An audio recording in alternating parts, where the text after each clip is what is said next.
And we are back to close out the final NBA slate before the All-Star break. We got a 3-gamer on DraftKings to talk about. If this is your first time watching, my name is DK, and I cover content for NBA, daily fantasy sports, as well as for player props, prize picks, underdog, parlay play, all that good stuff. The sponsor of the video, that's going to be BetMGM. Guys are currently running an offer right now. If you bet $5 for your new customer and you bet $5, you'll get $150 instantly in bonus bets. So make sure to click that link down below. My best advice, as always, is get on many of these sports books and DFS prop sites as possible.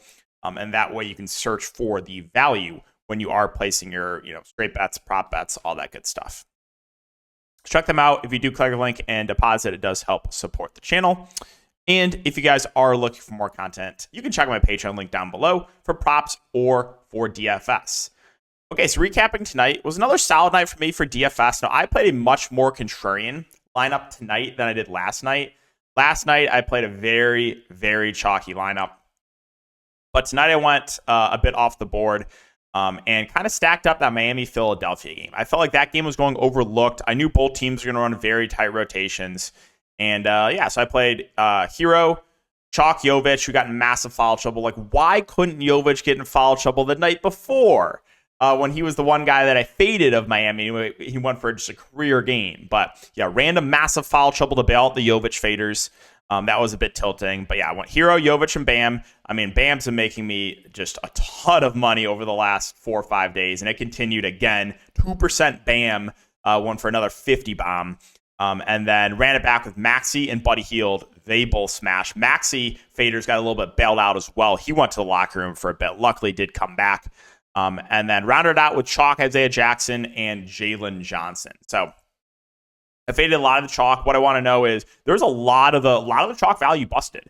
Really outside of those bigs, a lot of the Chalk value busted. But I want to know is how did the Alec Burks faders know? He was a free square. I just want to know how they knew, and basically like a 6-man rotation for him not to get there. He was massive Chalk and high sixes. It should have been 64%, and Jovic was about 80%. So it was a good slate if you played contrarian, and I played a bit more contrarian than most. Like I faded. I was told people on this Patreon stream I was going a bit different, getting off, the Chalk spin ups. I didn't really like Chalk Tatum. I thought he was going way overowned. I did like Chalk Jokic. I got lucky with that. The question you guys should be asking me is, how did I know to fade Jokic in tournaments? And I have no idea, honestly, how I knew. How did I know? I don't know. Jokic was a great play today, even at that ownership. I don't like that was just a random outlier, horrific game for him without Jamal Murray. I really don't know how I knew to fade. But no, to be honest, I was just kind of set on stacking that Miami-Philly game in tournaments. So that was my mindset. I was hoping Jokic didn't kill me, and I got lucky, really lucky with that fade. I don't know how I knew to fade him. So that's a recap there. Another good night for DFS. And for props, you guys checked out my YouTube video. We did hit both our plays. We took Paul Reed over PRA, paired that with Tyler Hero over PRA. Paul Reed even got bumped down. What were they thinking, man?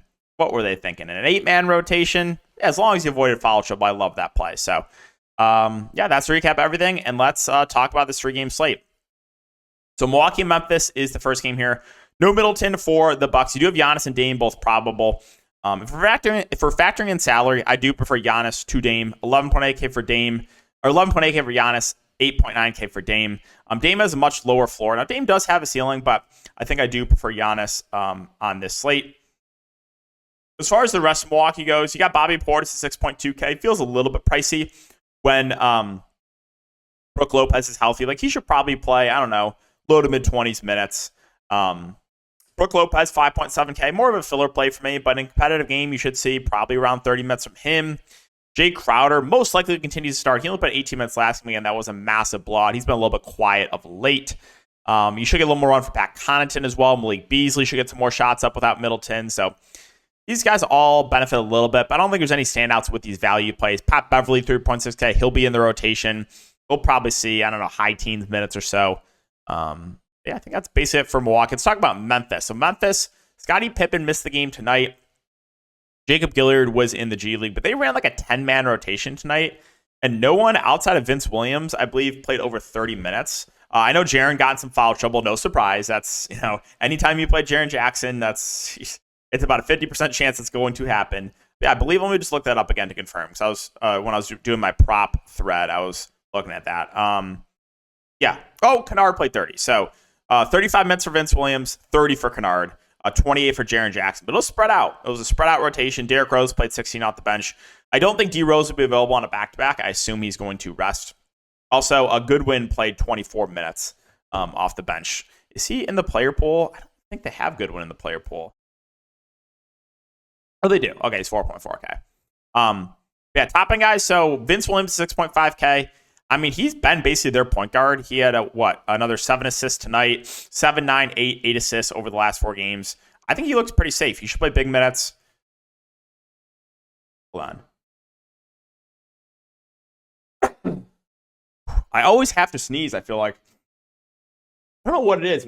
Probably sitting at my desk. I haven't been sneezing all day, and then all of a sudden, it happened like the last 2 or 3 videos, I feel like. Weird. But back to Vince Williams. He should play mid-30s minutes. He's a guy that can stuff the stat sheet. I think he's pretty safe. Jaren obviously has the highest ceiling on the team. He's 8K. If you can avoid foul trouble, we know the type of upside that he has. You got Santa Claus Aldama that, probably sees somewhere in the neighborhood of like 25 to 30 minutes or so. G.G. Jackson played well off the bench. We know he's not a bad point per minute guy. I think his minutes will continue to be there just because he's a young guy, and I think they want to continue to give him runs. So we do have some interest there. Kennard started. He played 30 minutes. I think he looks like a decent value. Goodwin off the bench at 4.4K, played 24 minutes. If there's no Pippen and Gilliard and D Rose hit again, then I think Goodwin's actually be a decent value play. So you do have some viable options. I don't think there's any standout plays. Zaire Williams came back, played 22 minutes in his first game back. I think a lot of these rotation players look solid, but I don't think there's anyone that stands out more than the rest here. But on a small slate, we have to consider these guys for sure. Golden State, Utah. So it is a back-to-back for Golden State. I wanted to mention, I think there is a chance that you see some of these vets rest on a back-to-back, especially going on the road in Utah. I would not be surprised if Golden State ends up resting almost everyone or all their main guys going into the All-Star break. I think it's definitely possible.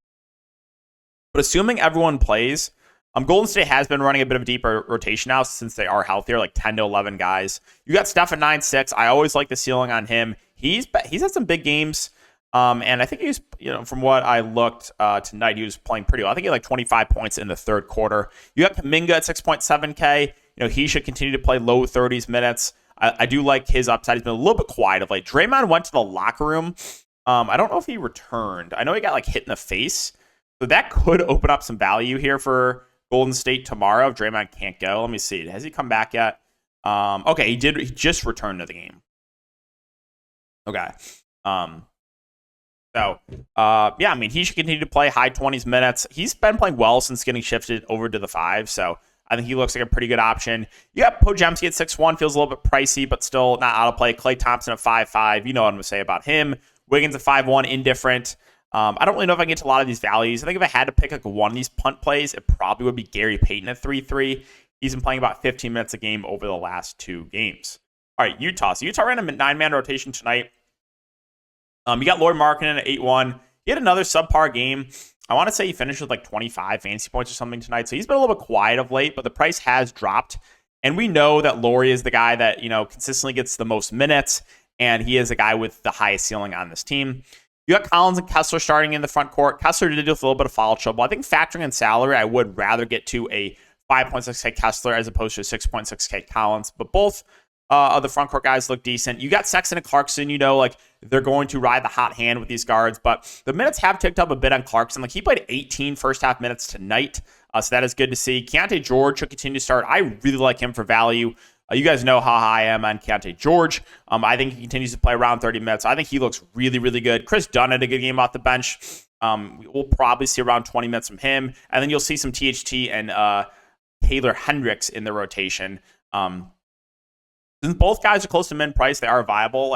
How many minutes did they finish with tonight? I'm just curious. THT and Hendricks. Let me just look that up.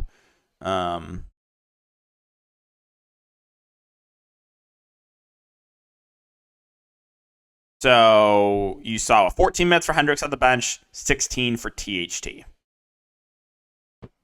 Let's finish up with Minnesota and Portland. So Minnesota, you got Anthony Edwards questionable. Now, Post game, he did say that the knee is bothering him. And to be honest, I think there's no reason to push him here. Again, on the road in Portland. Like, why would you push Ant if the knee is bothering him? So if I had to lean, I would say he does not play.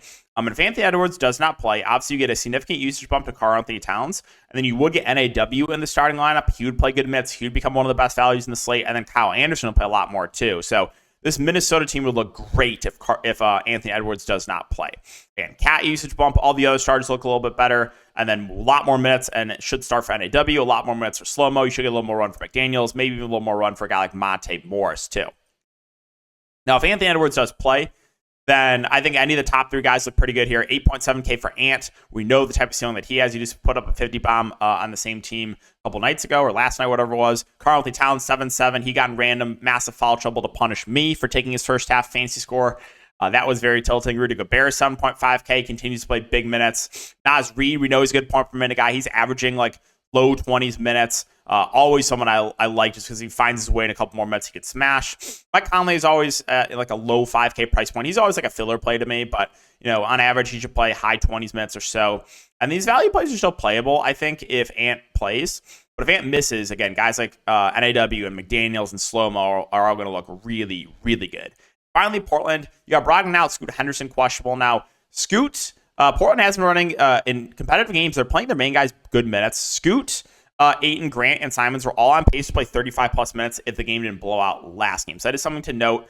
I don't think Portland's going to be super popular, but I think those 4 guys are interesting tournament plays. Simons at 7-8. I think he has the highest ceiling. Grant at 7-4. Ayton had a big game last time against Gobert. He went for 45. And Scoot played big minutes on the bench. So those guys, I think, are all interesting tournament plays, assuming Scoot is in. If Scoot's out, I think you should get more on for a guy like Delano Banton. He's been firmly in the rotation, 25, 26 minutes over the last couple games. So Banton, I think, is already decent value play, but he's going to look better if Scoot can't play. Jabari Walker, 5K. The minutes have been a little bit all over the place for him. I guess he's fine for tournaments. You got Kamara, you got Thibault. They're usually hovering around like 20-ish minutes. Not really exciting plays, but they're going to be in the rotation. And then I think if Scoot misses, you probably get some run for a guy like Haggins. He only played 4 minutes tonight, though. So, yeah, guys, that's going to wrap up the video. I don't think they have much on the board right now for prize picks last time I looked. So it might be one where, let's see. Yeah, so they only have that one game, and that's basically it. So might, depending on when they add more to the board, it might just have to make a video tomorrow morning. But yeah, thanks again. As always, guys, enjoy the All-Star break. Good luck in tomorrow's slate, and we'll see you all in the next video.